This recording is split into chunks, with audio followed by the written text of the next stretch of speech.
Auzubillahiminash-shaytanir-rajim. Bismillahir-rahmanir-rahim. Assalamu alaikum warahmatullahi wabarakatuh. Pyare bachcho, class 7th, subject is English, topic is 3.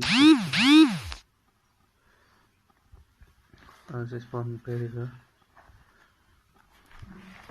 The king was very happy to have made peace with his enemy so easily and to have won him over as a friend.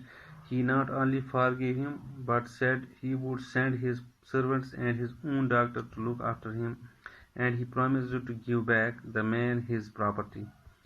The king was very happy to have made peace with his enemy so easily. बादशाह उस वारिया खुश गो ये बादशाह कि इत कन आसानी सान बना अमसुन दोस्त अमसुन दुश्मन बना अमस दोस्त and to have won him over as a friend बनोन पानस दोस्त.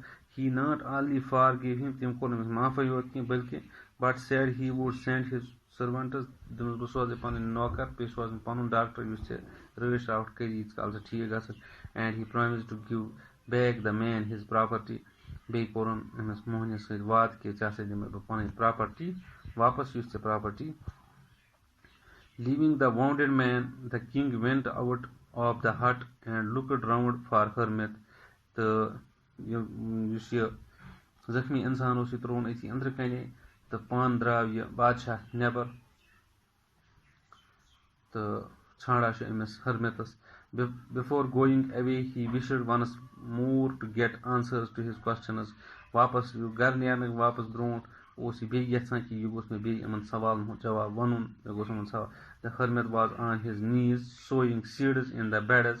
यस यह hermit ओस यह बेस पठन पे यह ओस ववान ब्यूल अमन मज यस यह जमीन मो खुनमत ओस that had been dug before.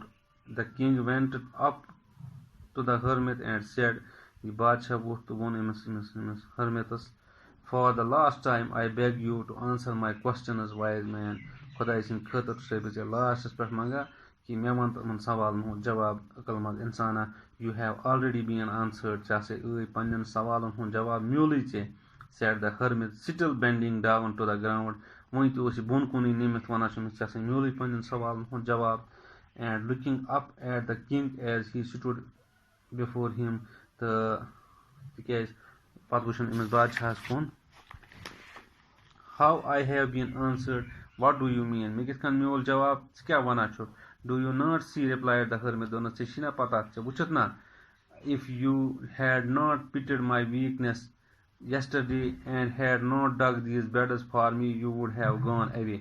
दोनों अगर चे रात मे पे रहम इन मे कमजोरी पे आमुत कहीं चे खनहाक ने मेन खतर यम दोब कह गोमुत वापस.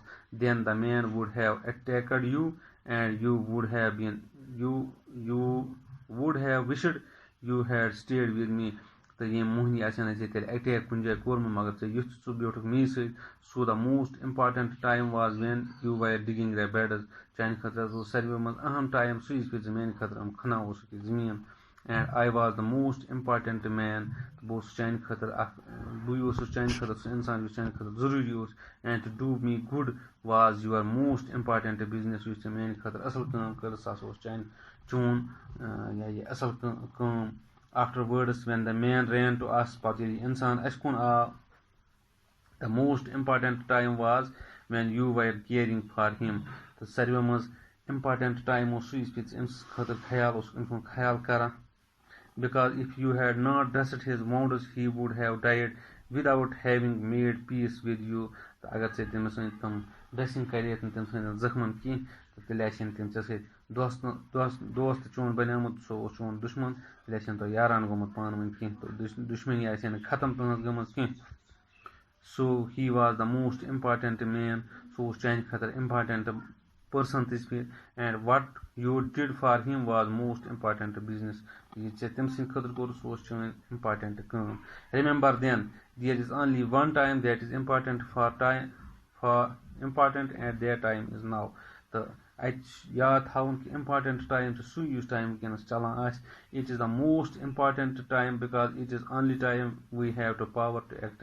तिक ताकत यथ मज कह हेको कर. The most necessary person is the person you are with a particular moment. The survey man's use most necessary person used to go so insan use kun khas waqt not can mawjood aise, for no one knows what will happen in the future. Tikaz kansi chhn ye pata ki bronkun kya hai gechit, and whether we will meet anyone else is hekwa be kan samkhit kenna.